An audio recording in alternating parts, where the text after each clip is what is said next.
تدايم إسلام رحم شرين محمد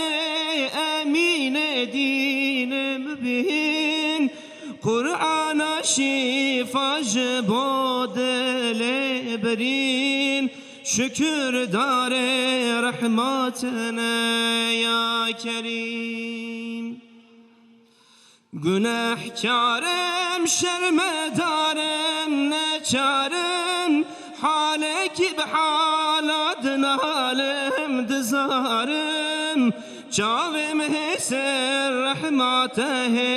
hevidarım affu gufrana teradu adarım ardu azman rojohi vednerim belen gazi vezdinalım desterim رورشم از حضورات چاورم حوج کارم رحمت را یا کریم